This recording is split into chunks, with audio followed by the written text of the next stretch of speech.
This podcast is sponsored by the Tollington Arms on Hornsey Road, a bubbly pub with a Thai kitchen, home to thousands of Arsenal fans every season. Open daily from noon.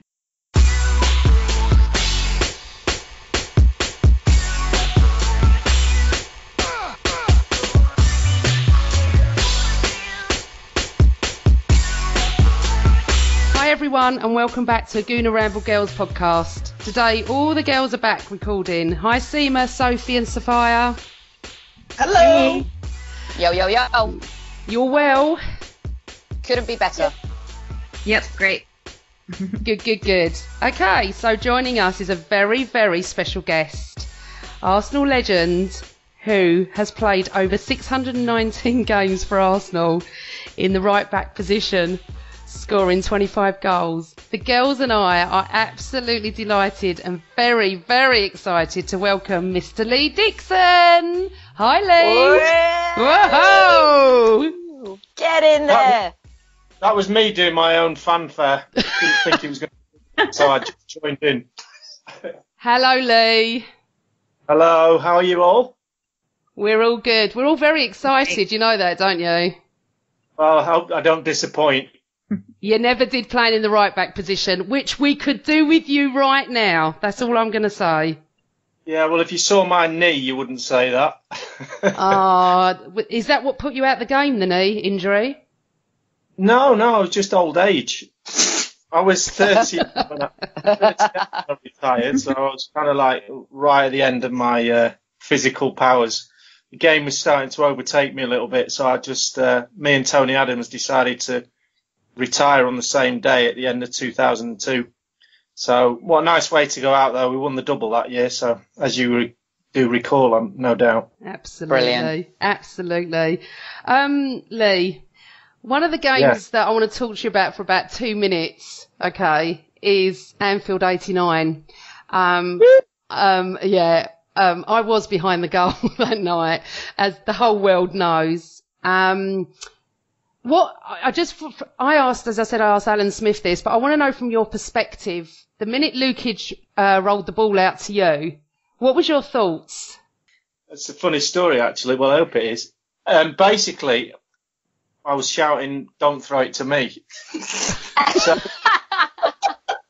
Because what happened was I'm sure you remember the actual end of the game, but Kevin Richardson had cramp, he was down and he just got up, and that's when Steve McMahon was doing the 1 minute sign to the cameras.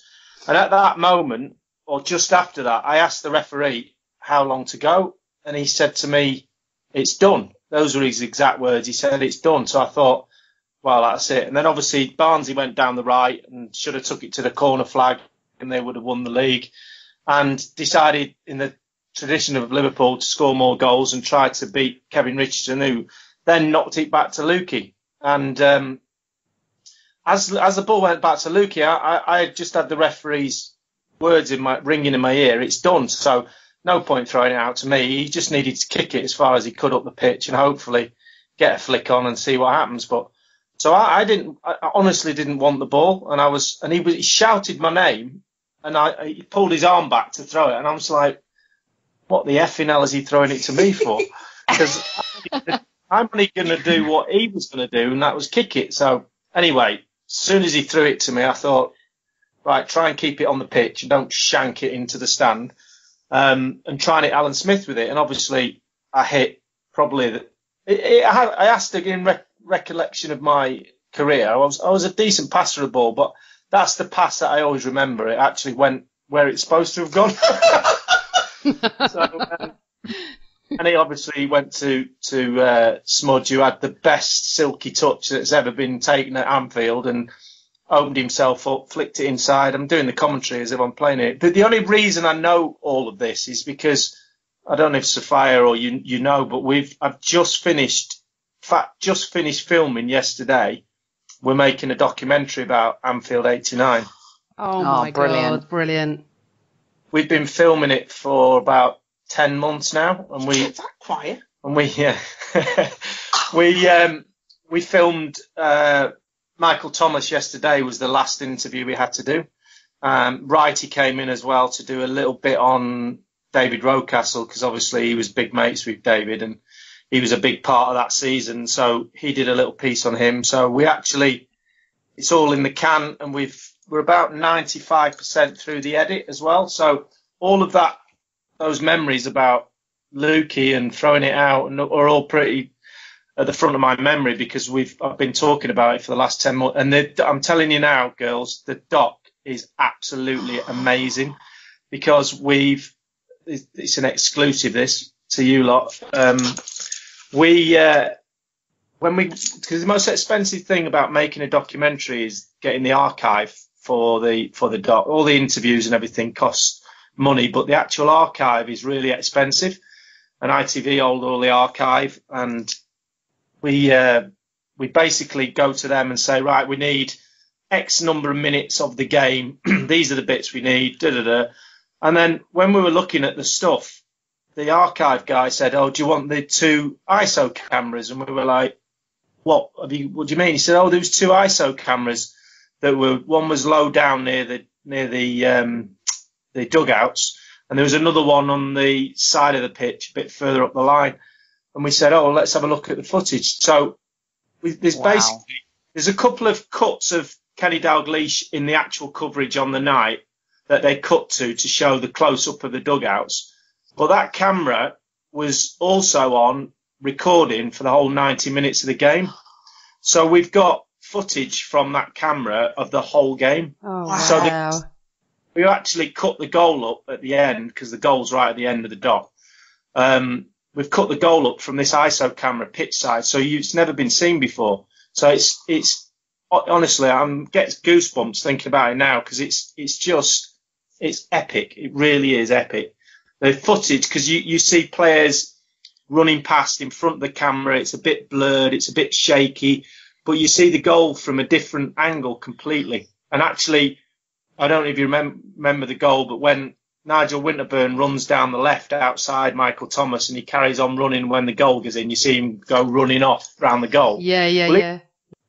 He actually runs right in front of the camera when you can see him start to make his run from that ISO camera. And so it's an amazing, we've got some amazing archive. We've got a new guy, a young guy, the editor called Sam, who's really creative, and he's put, as I said, we've done about 95% of the edit now, and I've seen it about 6 or 7 times, and every time I see it, it evolves into something else. And right in the middle of it, sorry, I'm just waffling on here. That's fine. Right in the middle of it, there's obviously a piece about Hillsborough, which was really quite difficult to get in and out of, because it's quite upbeat about the team and all that, and then all of a sudden you've got to go, oh, hang on, we've got to fit Hillsborough in. So the way that's been done is brilliant. And the lads talking about Hillsborough, it just is so emotional. And then we come out of that and get back into the doc. So the doc's about, well, it's obviously 91 minutes long. Lee, when's it out and where can anyone see it? That's what I was going to ask. Yeah. Well, it got commissioned by Universal Pictures, because we went, so you know Amy Lawrence, don't you? Yes. Yeah. Amy came to me about 10, 11 months ago and said, we've got this idea for a doc. Do you want to be involved in it? And I said, what's it about? And she went, Anfield 89. I went, yeah, obs. I'm in. So I'm basically the exec producer. I have some of that. Wow, that's so cool. Well, that basically means I have to ring all the lads up and get them to do the interviews. So it's not that glamorous, I can tell you. So we did this doc, but we had to sell it to, sell the idea. So anyway, we pitched it to Universal Pictures, and they took one look at the idea and said, right, we'll give you the money straight away. So they've got the rights to it. So we're producing it, and they're going to distribute it. So it'll have a cinema release around London. It'll then go to DVD. The club are involved as well in actually promoting it. So it'll be on the screen at half time, promoting it at all the games. So we finish editing, probably be ready to be shown about November time. So does that mean that us and the girls come to the premiere? That's what I was going to ask. Can we be your date? Fortunately, I'm in charge of tickets. We're in Quid's because in. I don't know. Can I just go on? Real quick, the most unbelievable thing about that night, there's something about commentary, and I know that TalkSport just did this documentary Sam Matterface did, which was brilliant, called It's Up for Grabs Now. They actually called it after the Brian Moore phrase. And I don't know if a commentator has captured a historic football moment better than Brian Moore did that night. The unbelievable climax. The Liverpool players are down, absolutely abject. Aldridge is down. Barnes is down. Dalglish just stands there. Nichols on his knees. McMahon's on his knees. I mean, it's unbelievable that, that he was able to capture the brilliance of a result like that at Europe's best club at the time. And so to kind of, I don't know if that's a part of the documentary, Lee, but also you players kind of looking back on that, you must have just loved the way he captured that moment. Yeah, I mean, it is iconic. And I think that I've heard that commentary now a million times because we're through the edit, it keeps getting played back and forward. But the way that, hopefully, the way that we've done the documentary, it creates this,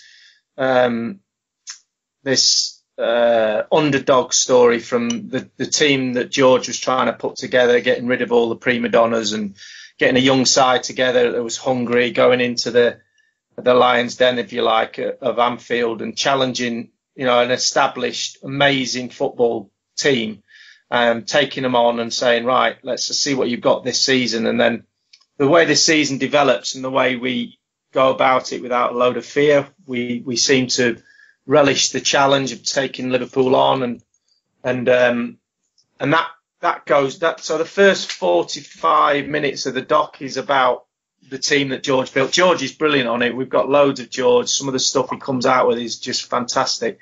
How he put the team together, what philosophy, how he created the hunger in the team, how much we worked, how hard we worked, and then Then the last 45 minutes is the game. Is that day, and it culminates in the Michael Thomas goal, and then after that there's a little bit about what happened after, about the celebrations, because it was on a Friday night. It was unheard of to have a live game on a Friday night. Getting back on the motorway was just horrific. Great, but there's just cars everywhere. You obviously, some of the girls who went will know that, but Lee, can I just say something? That I saw the coach on the M25. We were next to you and we watched Nigel Winston and all of you jumping up and down like lunatics, and then you pulled off, I think, to go to Southgate or somewhere like that. I just could not believe it. We were banging on our windows and everything. My family, we were going nuts. Well, the only person who wasn't on that coach that night was me. Really? Where were you? There's a story. There's a story here, don't worry. So about 2 weeks, because it obviously got delayed because of Hillsborough, so it was 2 weeks after the season had finished. And my uncle was over from Australia, and he went to Australia when I was 6 months old, and I hadn't seen him since. And I was 89, I was 20. What was I in 89? 20, hang on. I forgot when I was born. 25 I was. So I hadn't seen him for a good 24 years. So my mum said, the last game of the season, when you play in Liverpool, your uncle's coming over for 2 weeks. So is there any games? Can you go to that game? And I went, yeah, of course. I'll get him tickets. But it's the last game of the season. And she went, it doesn't matter what it's about. She didn't know what it was for or anything. So I was like, okay. And then she said, about 2 days before the game, she said to me, and he's going back just after, so we're going to have a big leaving party after the game. So I went, okay, right. And then I thought, well, we're going to get beat anyway, so it doesn't matter. Yeah. You thought you'd do. You thought you were going to. Everyone thought we'd get beat. Everyone. Yeah, I said to the lads before we went out, let's keep it below 4. It's one of them. Did you? Love it. Wow. Sounds like my dad. Yeah. So I said to my mum, I'll be there anyway. So after the game, obviously we won, and I'm in the dressing room with a massive magnum of champagne, And all the lads are going, where are we going to go when we get back? And we're all like winners, and we're going to go to Southgate and da-da-da. And I was like, oh shit, I've got to go. My brother was waiting outside with my uncle. So, and I was absolutely smashed, because after the game, you normally try to eat something, but after that game, we didn't. We were just drinking champagne. So anyway, the lads all got on the coach, and I stood by the players' entrance with a bottle of champagne, waving them off. No. Like thinking, I should be on this coach. It's just ridiculous.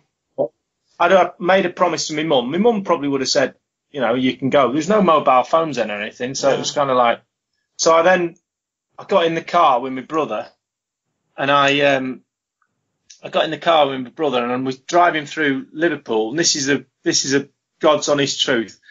Driving through Liverpool, and I was like hammered, drinking champagne. And I said to my brother, I'm starving. I know this story. Go on, Lee. Carry on. I know this. Yeah. No.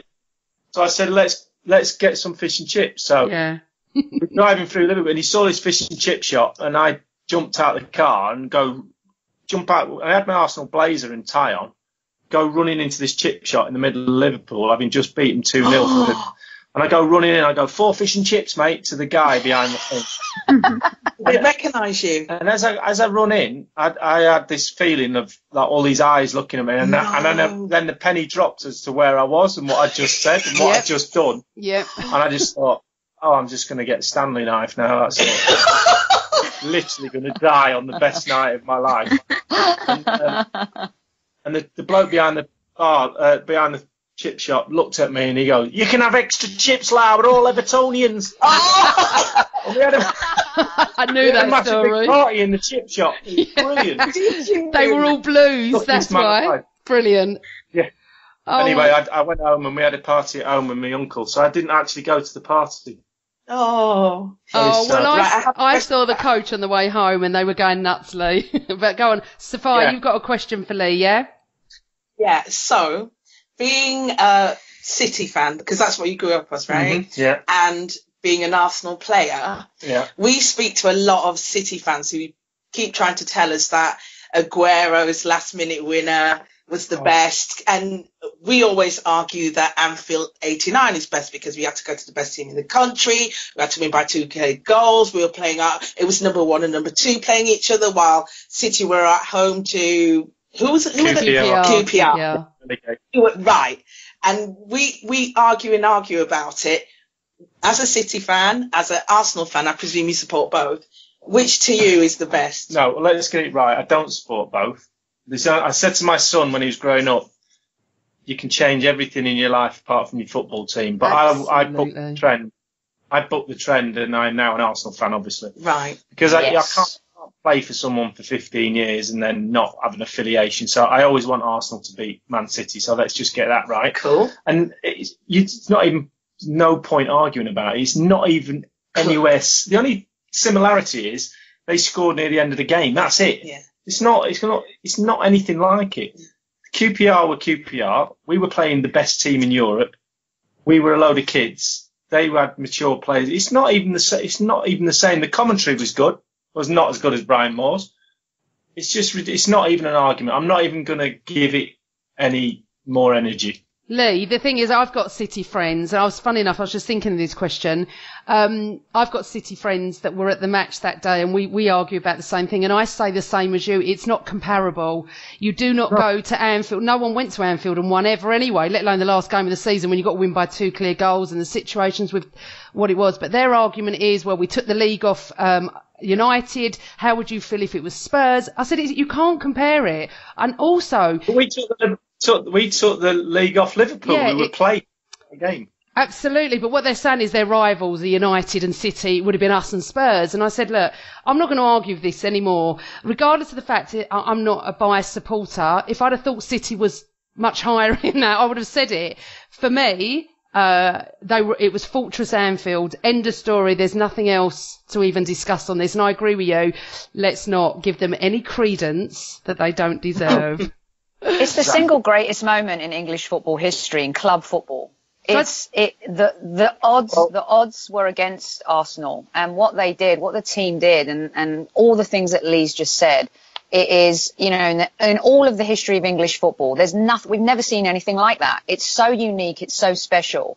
And you're right, Amanda. If it was right to call that City's moment was better, then we would do that. But when you weigh up both, there's no way. It was an unbelievable night, and I just don't think it's been eclipsed yet, and I'm not sure it will be. Also, can I just say something? I think if Sky were around in 1989, it would have been a very different story. It was Friday night. Didn't you have 10 minutes after? I don't know, because I was there, but wasn't there like 10 minutes after? We'd have had hours of it. It would have been a very different situation. They went to the news literally as we were picking the trophy up. Went to the news, so.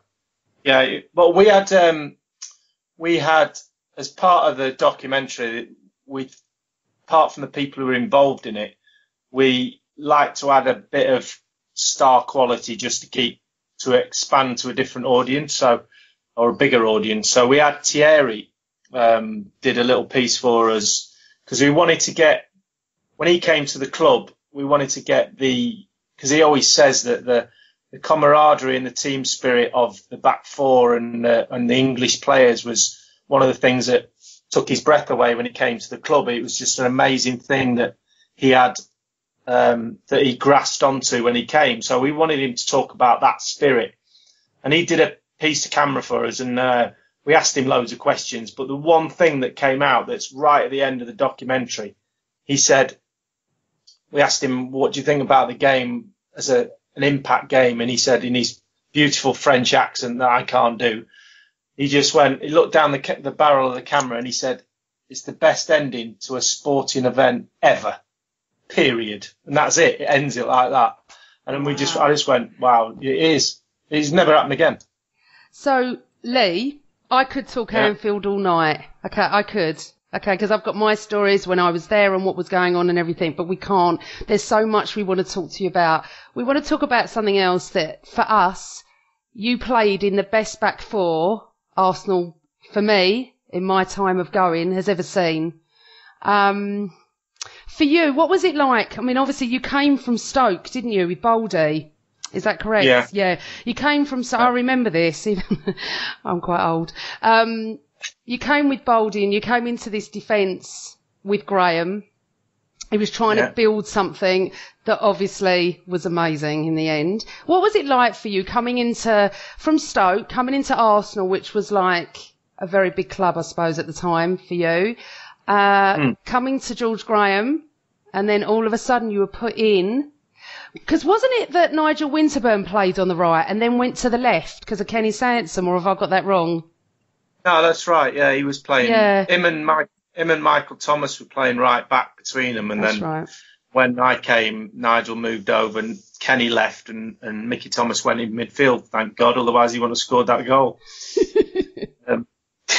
But yeah, I mean, the one word that stands out for me when signing at the club back in '88 was terrifying, because I was, Mick Mills was in the dressing room at Stoke one morning. I went in and he said, Dico, I need to speak to you. So I said, I thought I'd done something wrong. So I went to his office and he said, right, you've got your big move. Arsenal have come in for you. We've accepted an offer.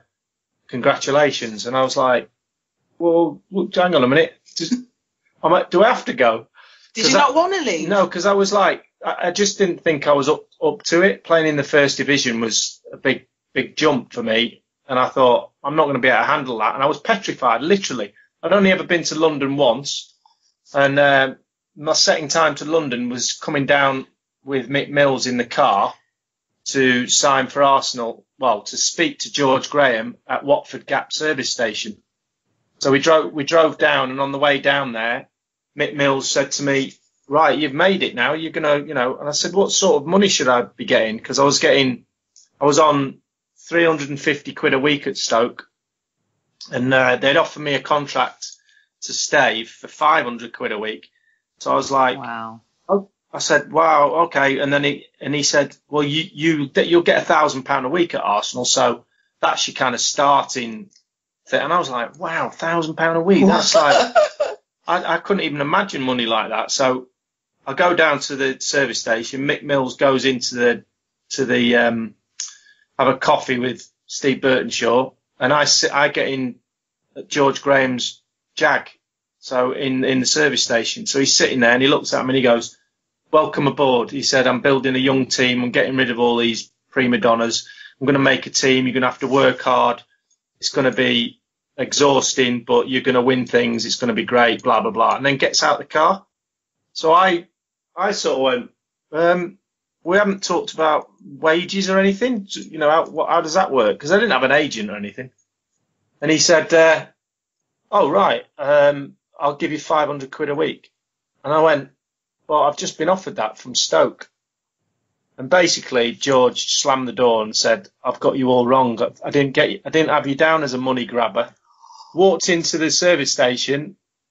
And I sat in his car on my own thinking, oh, shit, I think I've messed my deal up. Mick Mills comes out, grabs me out of the car, puts me in his car. At this point, I'm now crying. He sits down, he goes, what the effing hell have you said to him? He said, he's just come in and said the deal's off. And I went, I just asked him what you asked. You told me to ask £1,000 a week. So I asked for £1,000 a week, and he just laughed at me and got out of the car. So I was like, he goes, oh, he said, you've blown it. They don't want you to sign you. So we drove back to Stoke, and I went home to my wife then and said, I'm not going to Arsenal. And she went, why? What have you done? I said, I've asked for too much money. And she went, you fucking idiot. Sorry, am I allowed to swear? Yeah, don't worry. Sure, why not? You flipping idiot. And anyway, so I went into training next day and I said to Mick, I want to go and see George down at Arsenal. So I got on the train and I went down and I got a taxi to Highbury and I walked up the steps at the Marble Halls and I walked in and Herbert Chapman was looking at me and I said to Herbert, I'm not leaving before I sign. And I went to George's office and I said, give me the contract, I'll sign for 500. And he went, I tell you what, I'll give you 750 because you've come back. So we did a deal, and then the hard work started. And actually, Baldy came. I was in the February. Baldy came in the summer, so I was there first. And then that first season, when Baldy came, that's the season we won the league at Anfield, but it was hard work. I had no clue what we were doing at the beginning because it was all I used to play a certain way as a fullback, and it was always show the winger down the line, and if he's got pace, show him down the line, get a tackle in, But that was the opposite at Arsenal. Everything was shown inside. You had to go on the outside of the winger and show him into the packed midfield. That was the way we played.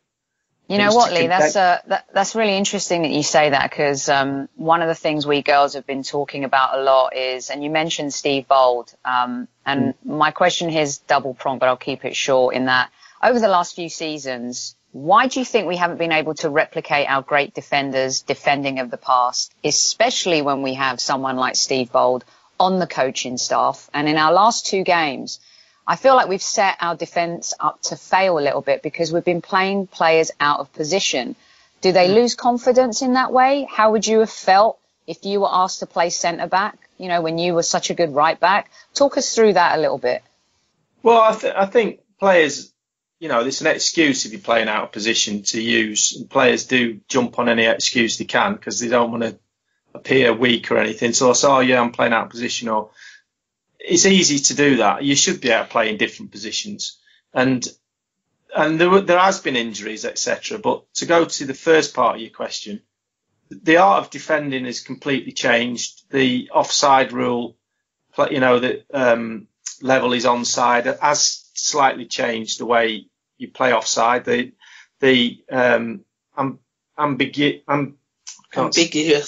ambiguous rules of the offside. The way that referees see active players, non-active players, it's a lot more confusing than it used to be. He's standing level or offside, he's offside whether he's interfering with play or not, and it was a lot simpler then. So I have some sympathy with the defenders now, but only a very small amount, because the basic principles of being together and working the ball into an area where you can win it back, that's not changed. The ball hasn't changed, the pitch hasn't changed. So I have this argument with Baldy. I say to him, why don't you show inside anymore? Because they show outside now. And he went, oh, you can't do it anymore, Dicko. The game's changed. I go, tell me why. Me and Tony Adams have the same opinion on this, that you still could play the same way. And he goes, no, because, a lot of teams play with a number 10 now. So if you're showing inside, you're showing into their strengths. The opposite, the wingers now play opposite wings where like Hazard is right footed, plays on the left. So he's cutting in on his right. So he's more dangerous. And I went, I don't care. I said, if you're showing him on his right, stronger foot, if the principles of why you're doing that are still the same, and you're doing that to show him into your strength, because you've got a centre half on the inside of you, you've got a Patrick Vieira showing him into there, and it's a crowded area, and you're blocking off the wings. That's why we did it, so to stop crosses. So you show them inside so they can't cross the ball. That was the whole principle. And if you're not crossing the ball and you're very tight in the centre of the pitch, unless they play a really cute little 1-2 or they do some brilliant skill, then fair enough. But most of the time over a season, you will keep the ball away from your goal longer than you would if you shoot them down the line. That's the principle we always used to work to. And I said to Boldy, it's not changed. There's still 11 on the pitch. I understand the dynamics have changed a little bit, but I still think we don't defend. And in fairness to Boldy, and again, this is something that is my thought, he doesn't get the time, I believe, with the team that I think he should get, without saying too much.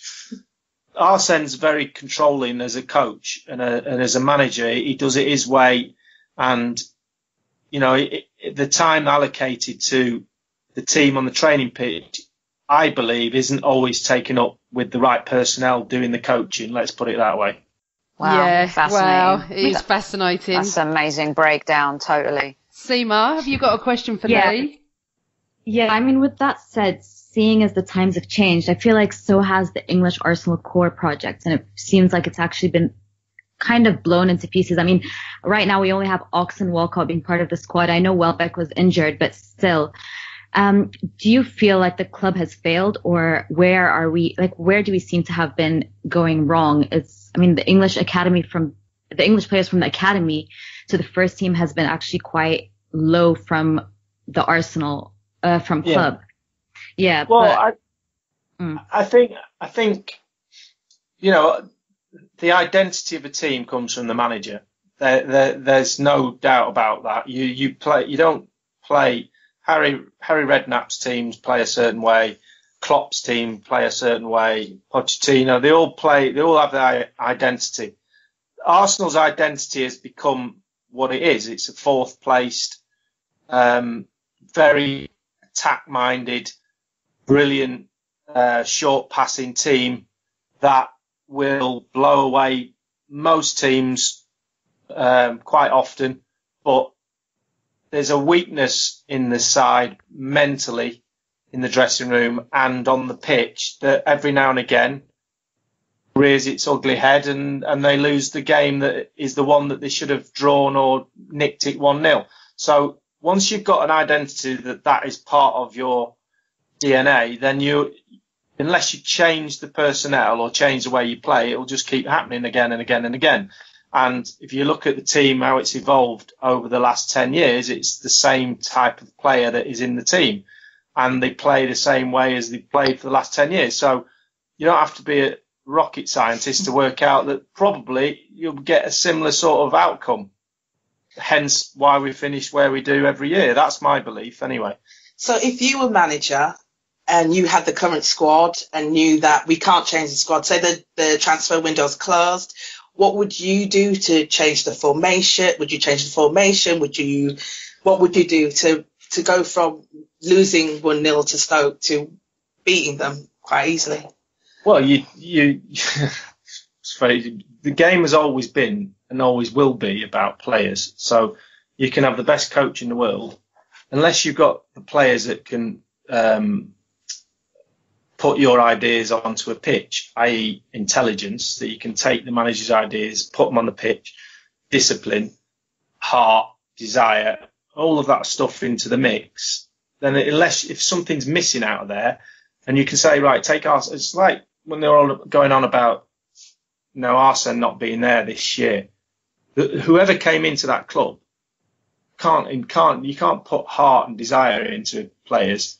You can't tell, Ozil will play like Ozil plays until he's, too old to play. He'll play like that all the time. That is how he plays. Mm-hmm. So a new manager coming in might get the better out of him because he gives him a boost for a period of time. But when things go wrong, Ozil will do what he does. Mm. And so the personnel, if I took over tomorrow, and God forbid, but if I took over tomorrow, there's only a certain amount you can do with that squad because they're all very similar players. You can instill a bit of you. I'd certainly start whacking them with a stick like we were whacked with a stick. I don't mean that to do any harm. And certain players that are hanging around on 65, 70 grand a week, just picking the money up and, due a testimonial, they'd be out the door for us, straight away. There's a malaise at the club. There's a comfortable feeling about the club. Nobody wins anything by being comfortable.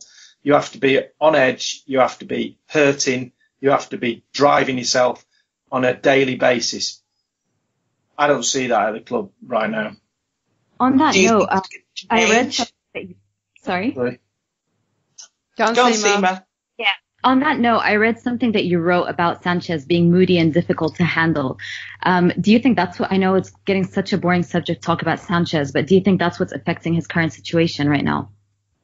Well, he's not the first player who's been moody and difficult to handle at the club. Been at the club. We had loads of them. It's like it's not about that. It's about the fact that players have been allowed to believe in their own self-importance bigger than the club. That's the essence of it. It doesn't matter who it is. Back in the day when, I'll give you an example, back in the day when, and you can't do, the game has changed, there's no doubt about that. But back in the day when Michael Thomas scored that goal that we've just been talking about, the following season he went to Liverpool and played, trained for about 3 months with the reserves because he wouldn't sign a new contract because he wanted more money. And George went, right, go on. He used to train on the pitch next to the first team. He used to come out for the warm-up. George used to give him a bag of balls and go to the pitch over there, go and train on your own. And Mick, he used to get the balls and dribble up and down the pitch doing little dribbles on his own. The lads were laughing their heads off while we were training and going, all right, Mick. And he'd go, yeah, he's fine. He'd just carry on. And then he'd go in and he'd do that like 3 or 4 days a week. And he wouldn't play. But George's stance there was, you think you're bigger than the club. You scored that goal. This is how I'm going to treat you. Right. You can't do that with players now. You can't put Sanchez on a pitch. He just won't, Costa, he'll just go to Brazil and he won't come back. Mm-hmm. So there's a power that the players have now that I believe is very difficult to manage. And I'm not, if you've got a difficult player who is a bit sulky and comes in training sometimes and doesn't want to train, then other days he does, then you've got to manage that. I don't think it's anything to do with the individual as such, because it's just a modern player.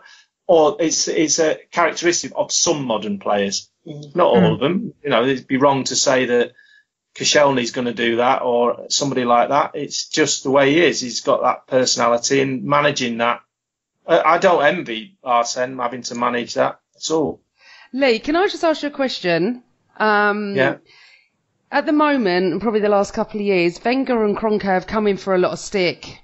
Do you think it's warranted? Can I ask your opinion on that? What, Kroenke and Wenger or both? Just both, generally, are coming in for a lot of stick, plus Gazidis as well. Well, the fans are always going to have their say, and ultimately the fans will decide not who's manager, but it will decide how long Wenger lasts. Because last year, when it was at its worst, the season kind of came a good time and they won the FA Cup and it seemed like it was on the up, and then he signed his 2-year contract. If the season had gone on another month and they'd lost another 2 or 3 games, I think the fans would have flipped over to more wanting him out than in. So Arsene, it's quite difficult for me to criticise him because he was a brilliant manager to play for at the time of my career. But I wouldn't have liked to have played for him when I was younger, because he's not he's a man manager, but he's not a great coach in my book. You know, he doesn't teach you what to do. He just expects you to go out and learn off the players around you, which when he came to the club, he had all us lot teaching. Ashley Cole couldn't defend to save his life when he was at Arsenal to begin with. And he turned out to be the best left back in the world. Who taught him? And that was Tony Adams. Yeah. And Tony Adams, it was Tony Adams, me, and the back four he was playing in, because whenever he went in a bad position, Tony hit him with a stick and went, stand back there and don't do it again. he educated him on where to be and how to play the game. And Arsene looked at it and went, brilliant. Tony's doing my job for me, because he's not a great coach in knowing what's right and wrong defensively. He sets teams up with a brilliant freedom that's, you know, and he brought some amazing players when he had the freedom of the French market. Yeah. He hasn't got that now. Yeah. Now he's competing against everyone else who knows the market better than him. So his ability to go out and nick a Nicolas Anelka or a Patrick Vieira or a Gilles Gramondi or a Thierry Henry. I didn't nick Thierry, obviously, but let's not forget that he put him down the middle. He created Thierry Henry, Arsene, so he takes great credit for that. And he's a brilliant manager to play for. I loved playing for him, but I don't think I would have loved playing for him when I was 18, because he wouldn't have taught me anything. He'd have taught me how to prepare for a game and refuel, and instead of having all that lager, I'd have been on milkshakes. You know, what's interesting that you're saying is that we haven't seen the progress of a Walcott. We haven't seen the Ox progress the way we wanted to. What you're saying is so enlightening, because some of the players you expect to be in a certain spot in their careers right now, they're just not there. And that really explains kind of, you know, how you've articulated that. And, you know, Tony Adams came under a tremendous amount of stick earlier this year because of his criticisms of Arsene. Do you feel then if someone like Tony Lee was involved in the club, our defence could potentially be one of the best in Europe? No, because you've got somebody out of the defence as an assistant manager. Yeah. But we keep making the same mistakes, still making the same mistakes. So help me understand that a little bit. Well, I'll let you work it out for yourself. I know exactly what you're trying to say. Yeah, I do too. If somebody who knows how to defend is assistant manager and they're not defending, then something's going wrong somewhere. I often say, Lee, that if Tony Adams was on that pitch with our defence, can you imagine what he would only do to him? Well, it's a hard one it's hard to watch at times, because it's not just the defence. You know, the whole mentality of the team is not set up to know what they're doing without the ball. And when you've got the ball most of the time, it's fine. But when you haven't got the ball, you look at the games we play when we haven't got the ball. When we play teams like Bayern Munich or someone like that in the Champions League, it's embarrassing. Yeah, we are embarrassing without the ball. It's so and true. I've said that publicly. It's not something that, you know, we can sit here and have a chat about and go, oh, I'm saying a big secret. We are embarrassing without the ball. We've got a bit better, but not a lot against the big teams. I mean, look at the goal. If you look at the goal against Stoke, where we give the ball away and how many players we had behind the ball. Yeah, they had two players and still score. How does that work?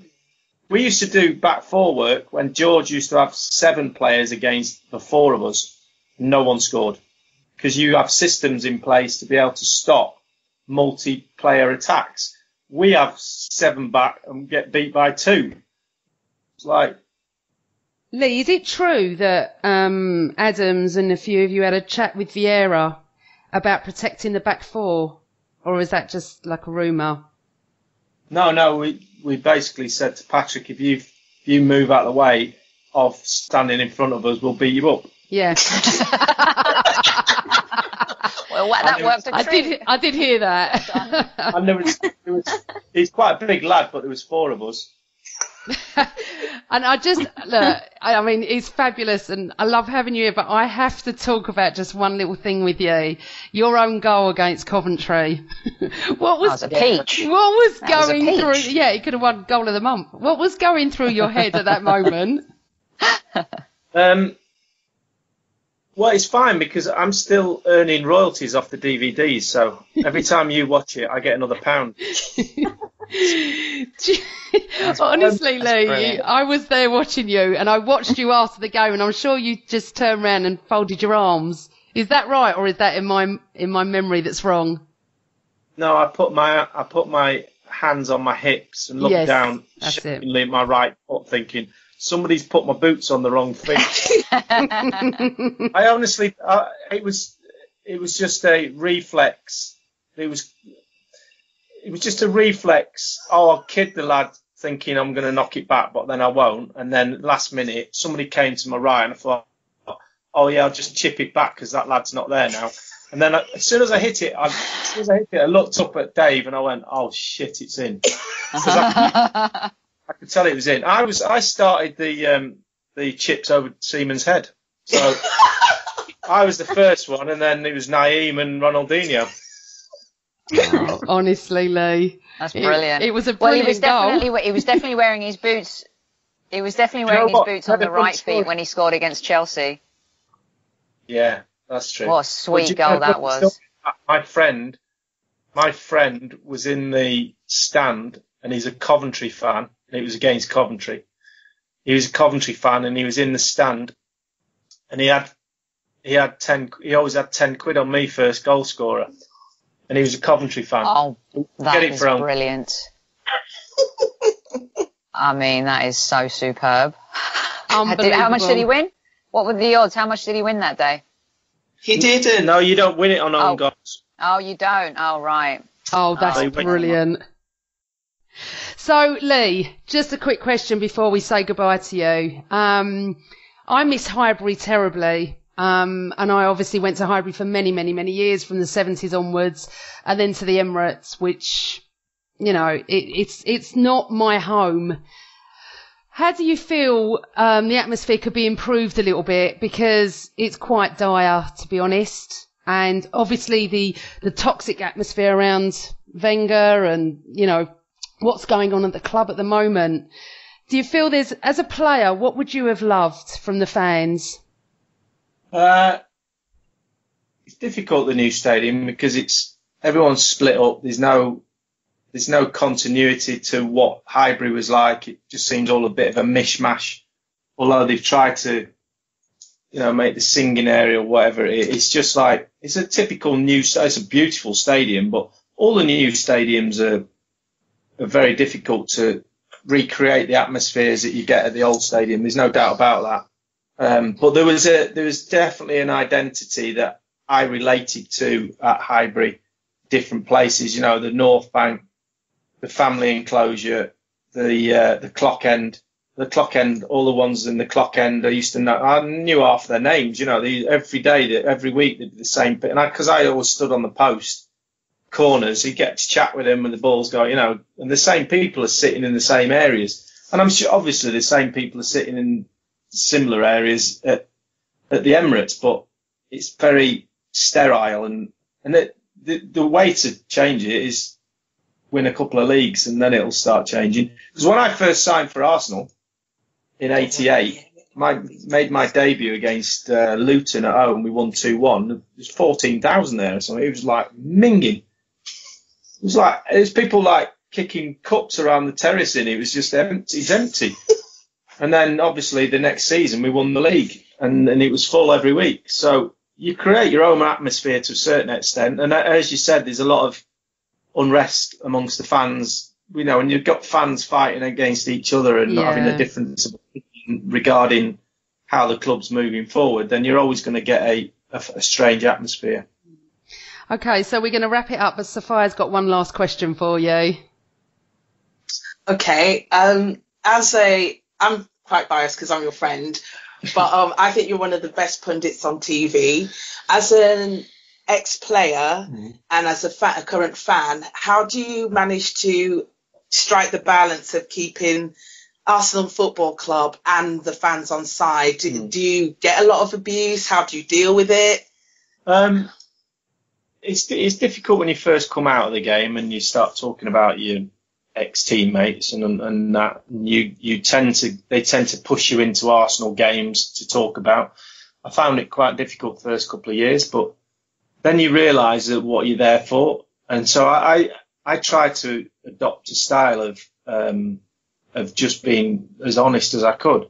And I'm quite good analysing the game. So my pundit style, if you like, and I hate that word pundit. It's horrible. Well, what would you use then? I consider myself a football analyst. Oh, God. I like the word analyst because I'm analysing what I'm seeing and I'm trying to share my insight with the person at home. So that's why it used to be brilliant working with Adrian Chiles, because he knows very little about football.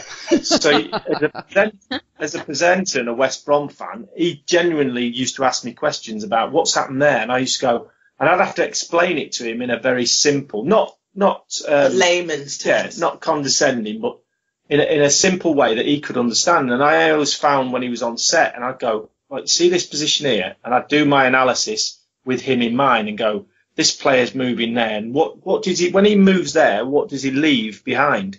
Because most of the things that happen on a football pitch, it's not about where the player is running or where the ball is going. It's about what happens behind them that's changed. So a player makes a run, a piece of grass opens up for another player to run in. So always don't necessarily watch the ball or the player running, watch one behind or the pass behind that's just happened, where that player goes. And so I tried to educate him on watch those bits. And he was like a light bulb went off in his head. God, that's amazing. I can see, And I used to watch games live with him when we weren't working, and I used to watch him following the ball. I said, don't follow the ball. Look over there. See on the left wing now. Ball's on the right wing. See the left wing now. See the winger just creeping in behind the back of the fullback. The fullback doesn't know he's there.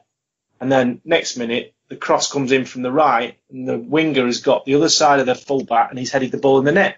But unless you're looking at that, or you know it's going to happen, you follow the ball and you go, oh, it's a great header. Well, what's the defender doing? Well, you could, if you follow it before that, you see what the defender's not doing. So that's the kind. So I can be critical of my team, Arsenal, but in a sympathetic way of going, well, maybe. And I also, you have to understand as well that it's a lot harder on the pitch than all us lot watching think it is. Yeah. It's really, it's difficult. We're watching it from a screen or a stand, and you're looking on top of it. You can see everything.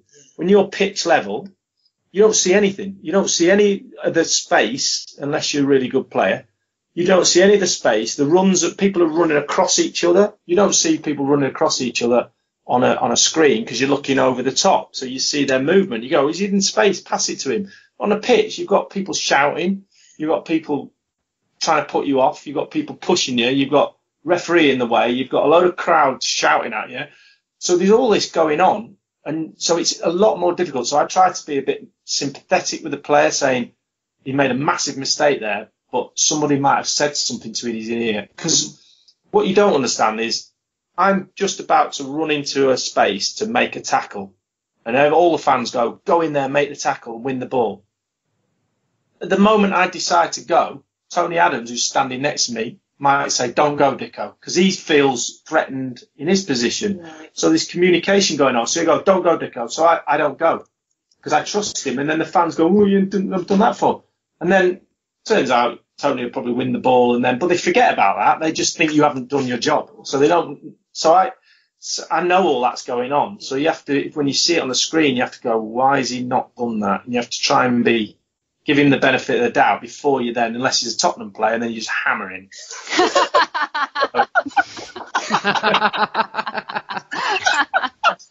Wow.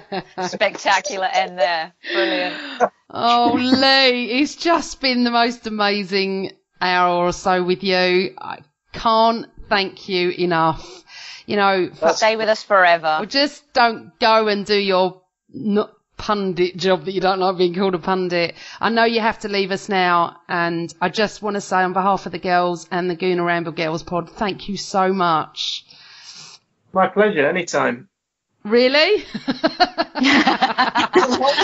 say that to us. I'll put back on when we win something. Yeah. Oh, no, it'll be 10 years. Hope not. I know. Brilliant. I've loved it. The girls have as well, I'm sure. And you know what? Thanks for all of it. Thanks for every Arsenal fan for everything that you did for us. My pleasure. I had fun too, you know. Oh, good. And you know, you are our right back legend. We love you so much. And carry on doing what you're doing. Really, you know, just carry on doing what you're doing. We love watching you on TV. All right. I love him. Yes. I'm feeling the love, girls. Oh, good. The Gooner girls love you, Lee. The Gooner girls love you.